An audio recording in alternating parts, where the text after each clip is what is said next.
In over 175 countries and all the ships at sea. As always, a special shout out to the brave men and women of the United States Armed Forces listening on the American Forces Radio Network.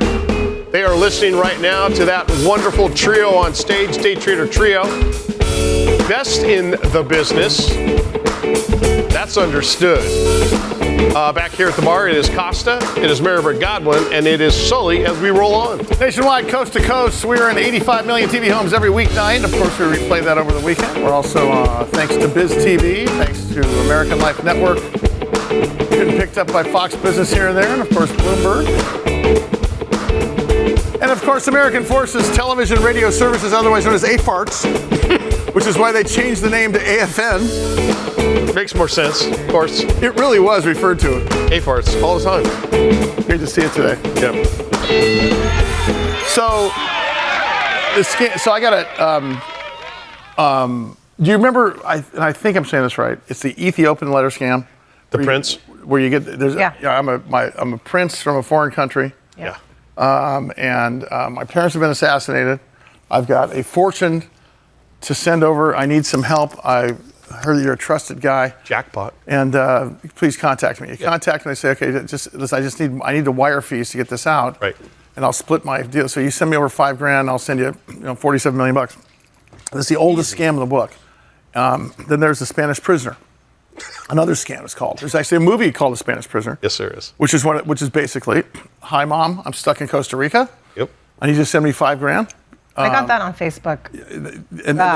And the point is that AI is contributing to all this stuff. Yeah. I got not one, but 3 collection notices from a company that says, hey, this bill's past due, play that $93, we're gonna have to take action. And the first thing is, what? And you look at it, and on the email, okay, first of all, it was Steve Weisman, who we're about to talk to, taught me, look at the email address and see if it's from a legitimate company. And then look at who it's to. It was to 58 different people. The guy wasn't even smart enough to it was like... Blind copy? Exactly right. Steve Weisman joins us. He's the scam man, of course. He wrote the book about Truth About Avoiding Scams. He also runs scamicide.com, which I'm going to take full credit for because I told him he needed to start a website. And as he likes to say, things are not as bad as you think. They're far worse. Steve, I know you are familiar with all of these, but this phantom debt collector thing is really crazy. It's front and center right now. Which one now? The phantom debt collectors. Yeah, and as you mentioned, this is something the Federal Trade Commission is trying to take action against. And, people get really scared when they get some kind of a notice, either in the mail or an email, collecting on some debt. And they're threatened with putting you in prison, which is another good indication that it's a scam because it's illegal to do so.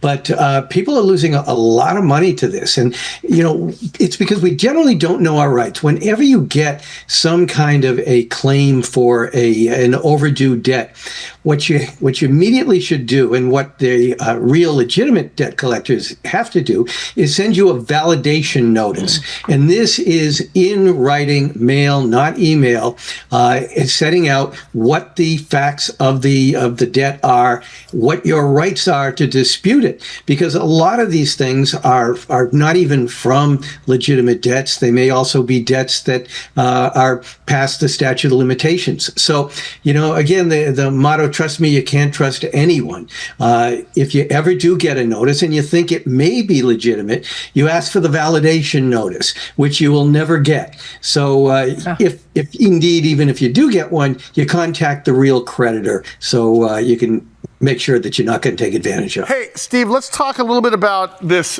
supply chain scam. Yeah. The lobster heist. 40,000 pounds of lobster that's worth about $400K wholesale. And what these guys did was they created a false AI shipping company. Offered a great rate to the lobster fishermen. That's just terrible. To send it over. I mean, and then all the lobster that was supposed to go, I think, to Costco in Minneapolis or something like that, or Illinois. Talk about that. What the heck? We got to be less. We're fishing a barrel at this point, Steve.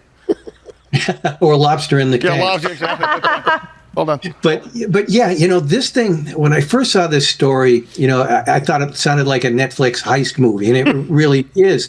But it's so much bigger, and it also shows the possibility of what's happening is, for a long time, we've had criminals hijacking trucks. Organized crime has done that, big business. But now what they're doing is they are working with cyber hackers. And as you indicated, what happens in the trucking business is they have these online marketplaces where people can make, and truckers can make a bid on certain lots, and people who want a trucker go there as well.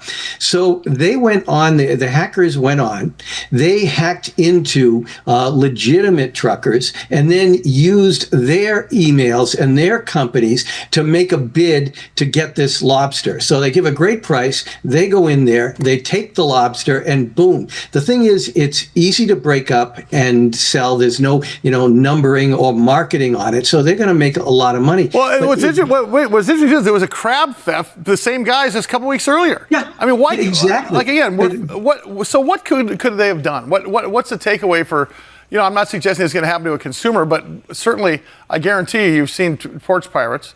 The companies are getting hit really hard by this because you're getting very sophisticated criminals coming in, stealing it, and they're off to the races. So what they need to do is, because sometimes as you mentioned, they make a phony company, or they take the name of a legitimate company. Sometimes even when there is going to be a pickup, they'll be there 2 hours before. Oh, we're a little early, and pick it up. So whenever you have a trucking contract, you've got to confirm, one, that the company is legit. And then when they actually come to pick up the product, they've got to get documentation to confirm who they are. And even that's going to be difficult because, again, with AI, they can create all kinds of counterfeit documents that will look good. So this is something the FBI is trying to get a hold of, but they're really behind the ball on this one. Steve Weisman with us, the website Scamicide, SCAMICIDE.com. Get there, save yourself a headache and some money. Hey, Stephen, over the weekend I heard about on Instagram Reels, multiple people were posting about emails they had been getting that looked so much like an Instagram email that said, you've been hacked, you need to reset your password. Oh, man. And it looked, they were showing the email address that it was coming from, and you've talked about this, and I forget what it's called, but it can actually look like a real Instagram email. And they're getting better at, doing the footnote. So this is all fake? It's all fake. I'm so happy because I don't want to change my 2580. Your 1, 2, 3, 4? Yeah. So, have you heard about that and talk about that?